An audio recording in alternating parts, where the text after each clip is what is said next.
عالمی منڈی میں تیل کی قیمتوں میں مزید اضافہ ہو گیا ہے۔ برطانوی خام تیل برینٹ کروڈ 2.5% سے زائد اضافے کے ساتھ $100 فی بیرل سے تجاوز کر گیا ہے۔ امریکی خام تیل WTI بھی 3% سے زائد مہنگا ہونے کے بعد $92 فی بیرل سے تجاوز کر گیا۔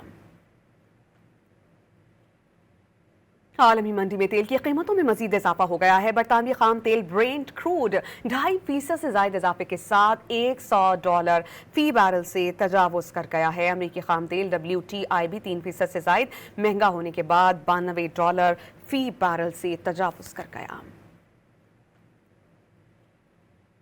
عالمی منڈی میں تیل کی قیمتوں میں مزید اضافہ ہو گیا ہے۔ برطانوی خام تیل برینٹ کروڈ 2.5% سے زائد اضافے کے ساتھ $100 فی بیرل سے تجاوز کر گیا ہے۔ امریکی خام تیل WTI بھی 3% سے زائد مہنگا ہونے کے بعد $92 فی بیرل سے تجاوز کر گیا۔ عالمی منڈی میں تیل کی قیمتوں میں مزید اضافہ ہو گیا ہے۔ برطانوی خام تیل برینٹ کروڈ 2.5% سے زائد اضافے کے ساتھ $100 فی بیرل سے تجاوز کر گیا ہے۔ امریکی خام تیل WTI بھی 3% سے زائد مہنگا ہونے کے بعد $92 فی بیرل سے تجاوز کر گیا۔